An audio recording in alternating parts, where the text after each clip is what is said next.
Selamat pagi, teman-teman. Hari ini kita akan sama-sama belajar tentang tax planning atas pajak internasional. Kelompok kami beranggotakan saya, Nesti Omarapita, dan teman-teman saya, Rahmana Al-Qadri, Zakaria Al-Ansori, Bernadi Danujahadi, Alvin Adias Ardiansyah, dan Diki Sohilait. Adapun capaian pembelajaran yang diharapkan setelah kita mempelajari tax planning atas pajak internasional adalah mahasiswa mampu memahami perencanaan pajak atas pajak internasional dan mampu menjelaskan aspek pajak terkait dengan transaksi internasional. Baik, kita langsung saja. Kita bahas dulu soal tax planning atas pajak internasional. Nah, perencanaan pajak internasional memiliki cakupan yang lebih luas daripada perencanaan pajak domestik. Di sisi lain, karena sangat terlibat dengan undang-undang dan peraturan dari dua negara atau lebih, maka perencanaan pajak internasional menjadi salah satu area yang kompleks. Nah, sasaran utama dari perusahaan domestik dalam kaitannya dengan pajak adalah mengurangi pajak nasional atau pajak domestiknya dan pajak luar negeri atas pendapatan yang berasal dari luar negeri. Pajak luar negeri akan meningkatkan biaya pajak perusahaan domestik secara total dan pajak tersebut tidak seluruhnya dapat dikreditkan dari pajak domestik. Wajib pajak dapat meningkatkan efisiensi biaya pajak melalui rencana pengurangan pajak luar negeri atau melalui rencana peningkatan porsi pajak luar negeri yang dapat dikreditkan. Ada banyak teknik pengurangan pajak luar negeri yang dapat dipakai oleh wajib pajak. Secara umum, teknik-teknik ini sama dengan yang digunakan untuk pengurangan pajak domestik. Beberapa di antaranya termasuk merealisir pendapatan dalam bentuk yang memungkinkan pengenaan tarif pajak rendah, penundaan pengakuan pendapatan kotor, dan mempercepat pengakuan biaya. Teknik lain dapat bersifat unik seperti memanfaatkan keuntungan dari insentif pajak lokal, pembiayaan hutang, transfer pricing, dan pemanfaatan tax treaty. Selanjutnya kita akan membahas perusahaan manufaktur domestik. Nah, ada sebuah cerita dari Tuan Holmes yang memulai Polycon Lens Company bertahun-tahun yang lalu untuk memproduksi lensa akrilik sebagai bahan utama kaca pembesar. Nah, perusahaan ini telah berkembang dengan baik dan penasihat pajak domestik Tuan Holmes membantu perusahaannya mengurangi jumlah pajak tahunan dengan bermacam-macam metode. Contohnya, memastikan perusahaan dikenai pajak atas laba yang kecil. Kemudian meraih semua dana dan insentif investasi. Menyusutkan aset perusahaan dalam jumlah maksimum yang diizinkan peraturan perpajakan dan pengurangan-pengurangan lainnya yang memungkinkan. Perundang-undangan perpajakan perusahaan di sebagian besar negara berisi ketentuan laba yang dikenai pajak dapat dikurangkan sesuai dengan keadaan tertentu, dan konsultan perencanaan pajak yang baik diperlukan untuk memaksimumkan keuntungan serta kelonggaran yang diizinkan hukum pajak perusahaan domestik.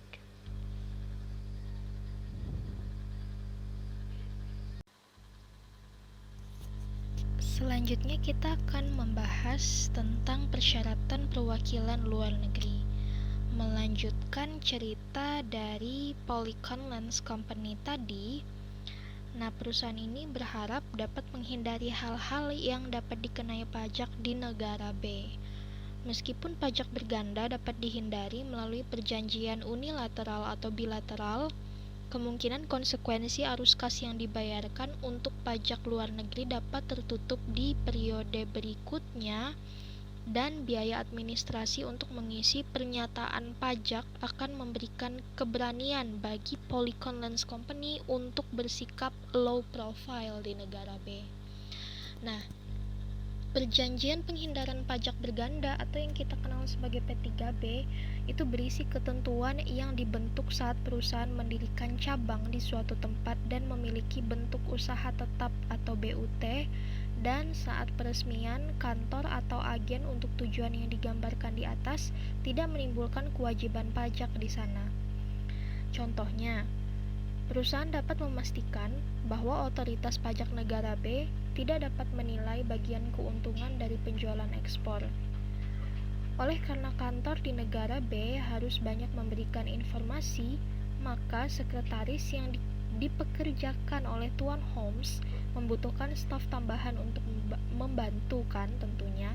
Nah, di samping menyetujui untuk mempekerjakan staf lokal, secara prinsip teknis yang dapat berkomunikasi dengan bahasa konsumen dan menjelaskan aspek teknikal lensa, Tuan Holmes ini mempertimbangkan bahwa akan lebih efektif jika membuka gudang di negara B untuk menyimpan pesanan yang diterima oleh Polycon Lens Company. Pada tahap ini, perusahaan masih mempertimbangkan apakah mendaftar di negara B untuk pendirian perusahaan cabang atau membentuk anak perusahaan terpisah. Polycon Lens Company masih berharap untuk menghindari pajak lokal atas laba yang dicapai dari penjualan ekspor. Jika tempat permanen di negara B tetap digunakan hanya untuk penyimpanan, display, dan promosi, tidak ada penjualan yang berpengaruh, maka pajak lokal dipungut dari penjualan ekspor. Tapi, tempat tetap atau BUT itu sekarang lebih dari sekedar wakil Polycon Lens Company di negara B dan merupakan organisasi yang menyediakan jasa di negara B. Oleh karena itu, tempat ini harus mencari laba di atas pemberian jasa dan otoritas pajak menuntut pajak atas laba. Katakanlah minimal 10% dari total biaya yang dikeluarkan perusahaan. Pendaftaran tempat tetap atau mendaftarkan diri sebagai BUT itu oleh perusahaan sebagai cabang atau anak perusahaan lokal bergantung pada pertimbangan non-pajak. Sejak kewajiban pajak diharapkan dibatasi. Jika negara B menganut yurisdiksi pajak rendah, maka Polycon dapat mempertimbangkan untuk meresmikan anak perusahaan daripada cabang yang labanya merupakan subjek pajak domestik. Mungkin ada pemikiran jika perusahaan dapat membayar jasa anak perusahaan akan mengurangi laba yang dikenai pajak di negara A, yang dapat menjadi subjek atas tarif pajak yang tinggi dan membayar pajak lebih rendah di negara B. Bagaimanapun, sebagian negara memiliki peraturan anti penghindaran yang cukup untuk mengatur masalah penghematan pajak. Mungkin akan dapat membantu jika menyusun persetujuan antara tempat BUT di negara B dan Polycon Lens Company yang mendefinisikan tugas secara jelas di wilayah B dan membatasi lingkup aktivitasnya. BUT di negara B tidak memiliki otoritas untuk mengatur Polycon Lens Company atau untuk bernegosiasi dan memutuskan kontrak atas nama Polycon Lens Company. Bagaimanapun, kontrak yang ada tidak dapat membuktikan bahwa aktivitas di tempat BUT di negara B ini memiliki kegiatan yang sama untuk bertindak atas kepentingan Polycon Lens Company. Dokumen yang mencakupi surat, telegram, catatan atas percakapan telepon, dan lain-lainnya itu harus diarsip dengan baik untuk mendukung aspek layanan di tempat BUT di negara B itu. Nah, jika administrasi pajak di negara B mengikuti praktik keputusan pengenaan pajak untuk mengkonfirmasi status BUT di negara B, seperti keputusan di atas, laba yang dikenai pajak merupakan persentase dari biaya administrasi. Meskipun sesuai dengan kehendak Tuan Holmes, keputusan ini hanya dapat diaplikasikan pada ketentuan non-perdagangan, di mana keputusan tersebut melekat. Meskipun pajak langsung mungkin bukan masalah bagi Polycon Lens Company, Pajak tidak langsung seperti pajak pertambahan nilai mungkin menghasilkan elemen biaya yang tidak dapat ditutup oleh perusahaan lokal yang menjadi wajib pajak atas pajak pertambahan nilai.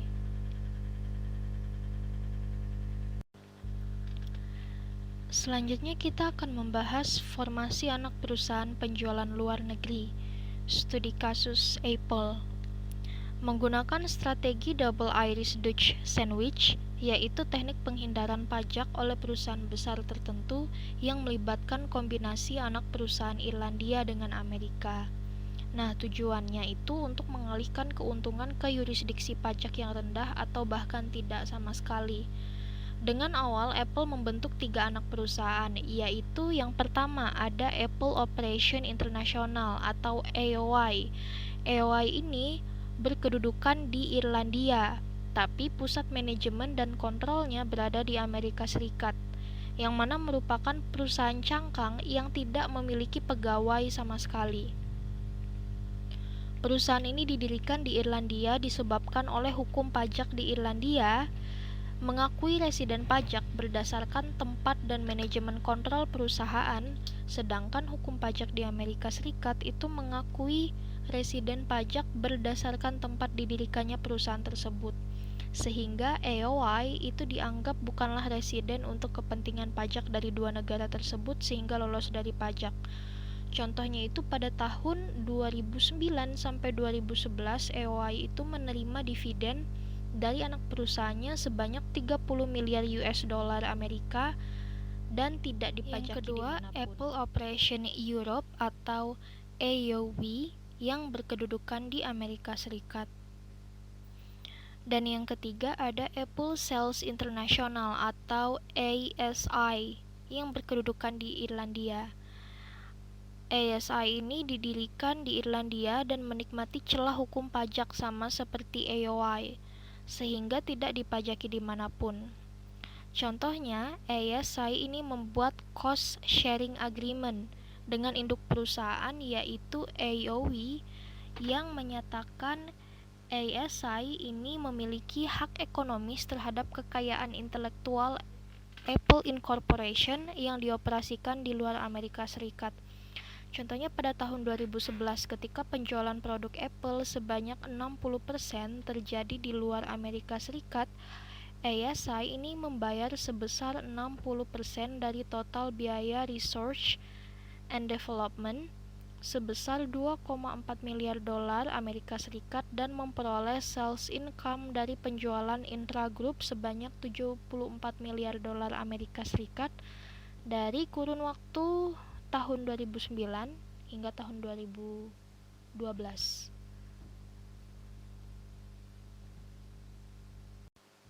Selanjutnya kita akan membahas pendirian pabrik manufaktur luar negeri. Nah, studi kasus Polygon Lens Company seperti yang teman-teman lihat di diagram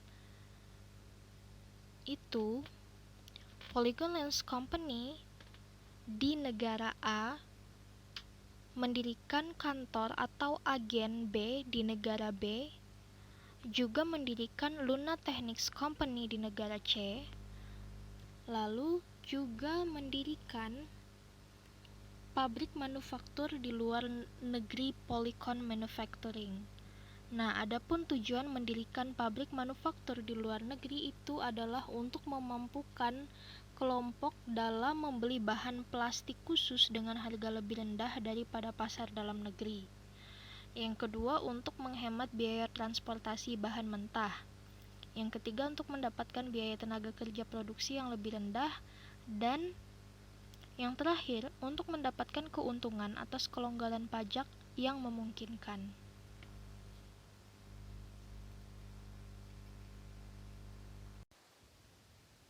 Bahasan selanjutnya adalah pendirian anak perusahaan penjualan. Biaya produksi diutamakan agar lebih rendah dengan tujuan agar Polycon Manufacturing Company mampu membuka departemen perakitan dan pengepakan untuk menunjang penjualan kepada penjual besar dan distributor pasar dunia. Kemudian untuk pertimbangan mengenai lokasi anak perusahaan, penjualan berdasarkan kelonggaran pajak sehingga memungkinkan perusahaan untuk mengambil keuntungan atas pelabuhan bebas, sehingga kewajiban pajak atas barang-barang yang diimpor untuk tujuan ekspor dapat dihindari dengan adanya kelonggaran pajak untuk perusahaan perdagangan lepas pantai yang relevan. Ada beberapa faktor pertimbangan dalam menentukan lokasi yang tepat untuk anak perusahaan. Yang pertama itu pertimbangan pajak. Yang kedua ada kelonggaran pajak yang memungkinkan perusahaan untuk mengambil keuntungan atas pelabuhan bebas, sehingga beberapa kewajiban pajak atas barang-barang yang diimpor untuk tujuan ekspor dapat dihindari.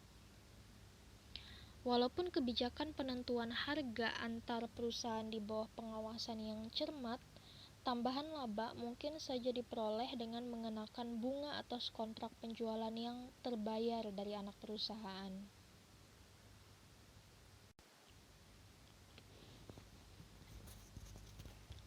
Selanjutnya, akuisisi kelompok luar negeri. Akuisisi Visitek Corporations membutuhkan beberapa pertimbangan perencanaan pajak, khususnya atas pengurangan biaya bunga pinjaman yang muncul untuk melakukan akuisisi. Ada beberapa langkah khusus yang harus dilakukan untuk mengurangi biaya bunga.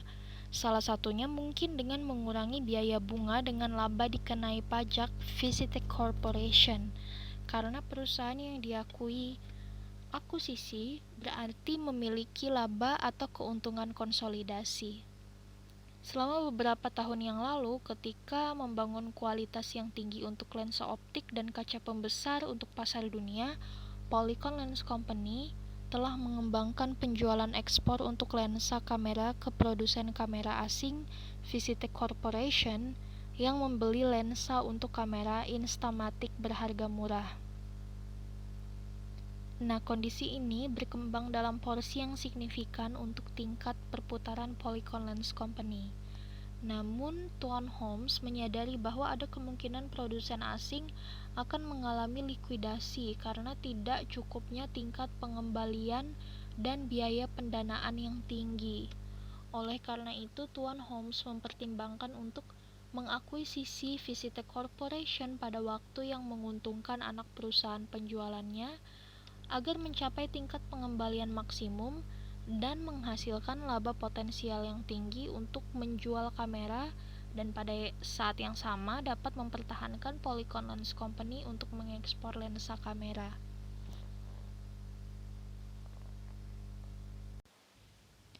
Lanjut kita bahas restrukturisasi holding company luar negeri. Polycon Holding mungkin saja menjadi pusat informasi dari Polycon Group dan beralokasi dalam yurisdiksi yang menawarkan kelonggaran pada holding company. Ini mungkin akan membutuhkan biaya manajemen untuk anak perusahaan yang berbeda dan meningkatkan laba setelah pajak yang ditetapkan, di mana biaya manajemen merupakan pengurangan yang diperbolehkan terhadap laba kena pajak anak perusahaan untuk mencapai bermacam-macam kelonggaran yang ditawarkan pada holding company. Penting bagi Polycon Holding untuk menunjukkan pelayanan manajemen sesungguhnya dalam kelompok. Jika tidak, ada kemungkinan diperdebatkan bahwa Polycon Holding sudah diatur sedemikian rupa. Tujuan dibentuknya Polycon Holding antara lain: yang pertama, untuk memaksimumkan arus dividen dari anak perusahaan ke Polycon Lens Company. Yang kedua, mengurangi jumlah kerugian kredit pajak ganda hasil dari pemilikan yang terpisah anak perusahaan Polycon Lens Company. Dan yang terakhir, untuk mengkoordinasikan fungsi manajemen dalam unit terpusat.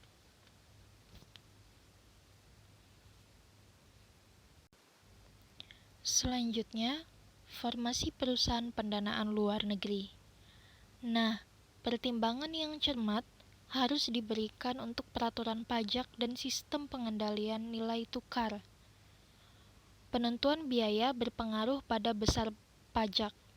Jika R dan D dikapitalisasi, maka pajak penghasilan akan berlangsung selama masa pengakuan nilai sampai habis dalam penghapusannya.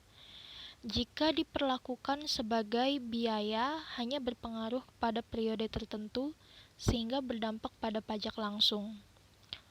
Perbedaan penentuan umur aset akan menentukan besarnya biaya.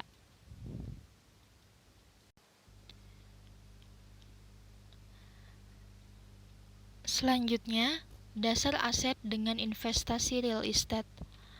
Jika Polycon Investment meminjam dana untuk membuat investasi real estate, maka adalah penting bahwa hutang bunga dapat ditutup terhadap piutang sewa di negara di mana real estate berdiri, sehingga pajak penghasilan dipotong luar negeri dipungut dengan dasar sewa bersih daripada atas pendapatan sewa kotor. Kebanyakan negara akan menjadikan keuntungan spekulatif sebagai subjek pajak penghasilan daripada pajak keuntungan modal. Keuntungan spekulatif seperti itu dapat diperoleh jika real estate dijual dalam waktu tertentu setelah akuisisi, atau jika perhatian investor jelas terorientasi hanya pada membuat keuntungan daripada holding real estate untuk tujuan investasi, dan dokumentasi yang cukup harus ada untuk memberikan bukti atas tujuan investor semula.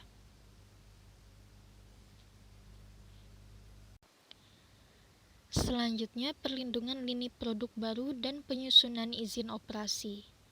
Karena Visimatic Holding berada dalam yurisdiksi pajak rendah, maka tidak mungkin negara M akan membentuk perjanjian pajak ganda dengan negara-negara berpajak tinggi.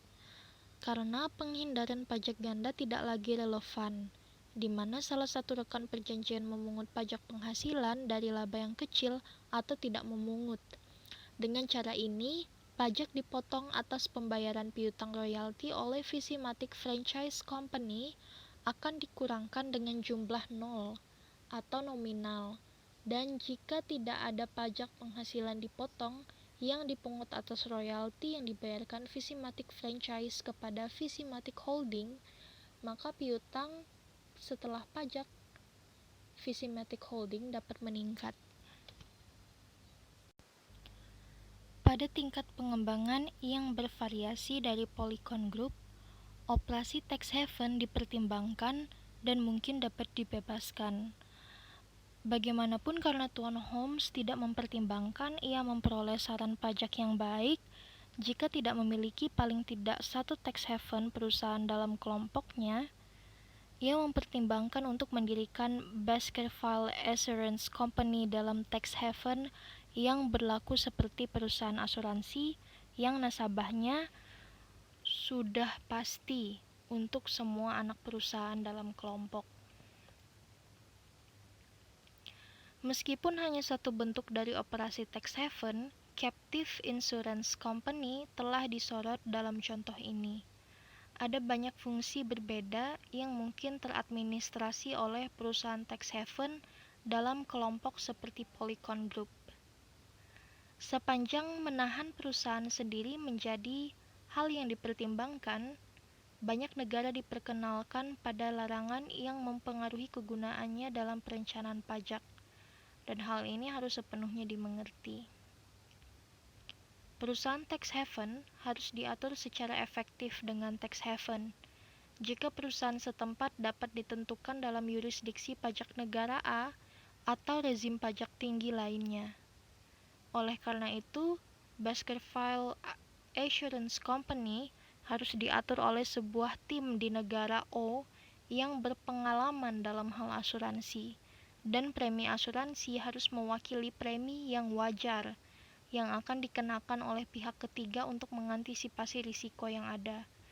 Yurisdiksi pajak tinggi memiliki perundang-undangan yang membagi secara adil akumulasi pendapatan perusahaan tax haven kepada pemegang saham domestik. Hal ini penting untuk mengetahui negara mana yang mempertimbangkan tax haven dan negara mana yang menghilangkan aturan pembagian secara adil. Beberapa negara mempublikasikan daftar negara-negara yang mempertimbangkan tax haven dengan administrasi pajak. dan pengetahuan atas daftar ini berguna sebagai peringatan kepada kelompok yang menggunakan perusahaan tax haven dalam struktur mereka.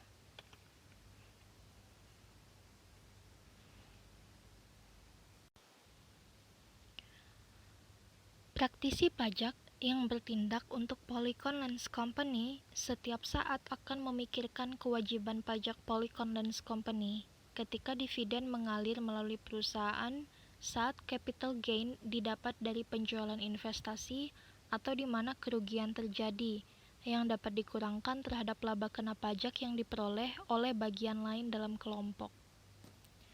Semua saran pajak yang diberikan kepada Tuan Holmes membuktikan ketidakefektifan jika masalah-masalah dalam kelompok tidak dikoordinasi oleh konsultan pajak internasional yang memahami semua masalah yang ada dalam perusahaan. Dampak yang dimiliki dari perundang-undangan suatu negara dalam perusahaan lain dalam kelompok, dan akhirnya yang berkaitan dengan induk perusahaan Polycon Lens Company.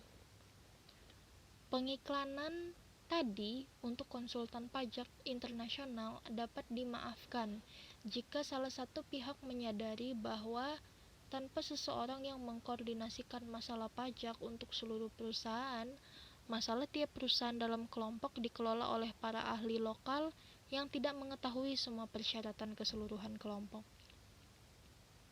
Pembedaan tarif pajak badan dapat diaplikasikan dengan baik pada laba kena pajak yang diperoleh macam-macam perusahaan dalam kelompok dan merupakan subjek atas pertimbangan penetapan harga arm's length yang dapat diterima, harga produk dan biaya pelayanan, pembayaran bunga dan royalti, dan sebagainya harus merefleksikan tujuan memaksimalkan pendapatan laba dengan pajak terendah. Banyak negara yang memperbolehkan perusahaan dengan laba kecil untuk memiliki keuntungan lebih dengan adanya tarif pajak badan yang lebih rendah. Surat pernyataan pembebasan dari biaya-biaya tertentu atau penyesuaian ulang dengan harga tertentu menyebabkan kelompok perusahaan untuk mengambil keuntungan dari tarif pajak yang lebih rendah pada tahun tertentu.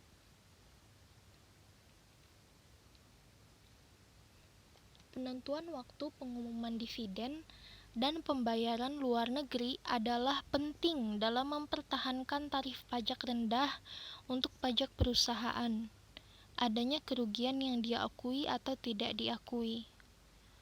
Cukup memungkinkan untuk mengklaim kelonggaran dan cadangan tertentu dalam yurisdiksi pajak khusus yang akan menciptakan kerugian kena pajak yang lalu dapat dibawa untuk mengganti utang pajak perusahaan periode lalu, dan penyesuaian antar perusahaan juga diperlukan untuk mendapatkan pengembalian pajak atau tax refund.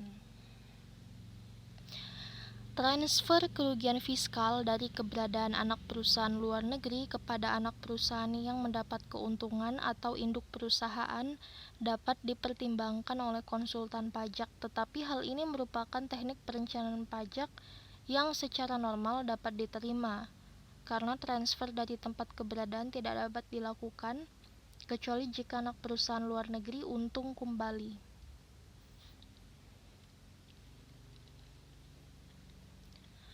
Penasihat pajak domestik Polycon Lens Company atau induk perusahaan lainnya dalam kelompok yang menerima pendapatan dividen dapat memutuskan apakah lebih menguntungkan untuk mengklaim kredit pajak luar negeri terhadap pajak domestik berkaitan dengan pendapatan kotor, atau apakah mengklaim pengurangan pajak luar negeri terhadap pendapatan kotor sehingga pendapatan bersih hanya dikenai pajak domestik.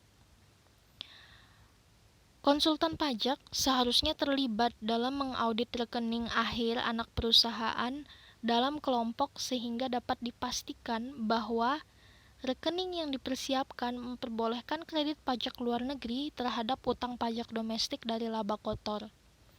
Ia juga harus meyakinkan bahwa rekening tidak berisi kecurangan atau melakukan investigasi lanjutan atas masalah perusahaan oleh administrasi pajak, dapat menunjukkan perlakuan pengeluaran, aset, atau kewajiban yang tidak biasa.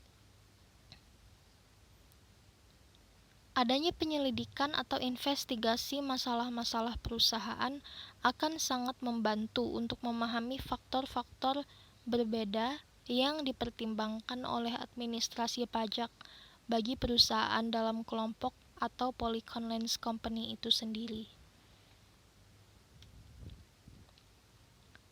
Konsultan pajak juga dapat menasehati direktur anak perusahaan luar negeri untuk mengumumkan dividen kepada induk perusahaan secepatnya. Jika induk perusahaan bermaksud menjual saham anak perusahaan. Jika anak perusahaan berlokasi dalam yurisdiksi berpajak tinggi dan induk perusahaan dikenai pajak atas pendapatan kotor dengan kredit untuk pajak luar negeri, maka pengumuman dividen tidak menghasilkan pajak tambahan yang dipungut untuk induk perusahaan. Meskipun demikian, penjualan saham merupakan subjek dari kewajiban pajak keuntungan modal yang tidak dimasukkan dalam pertimbangan pajak perusahaan yang dipungut atas pendapatan ditahan. Keputusan yang serupa mungkin dapat dibuat jika ada tujuan untuk melikuidasi anak perusahaan dan pengumuman dividen kepada induk perusahaan dapat dihasilkan atau menghasilkan pengurangan atas total pajak yang muncul.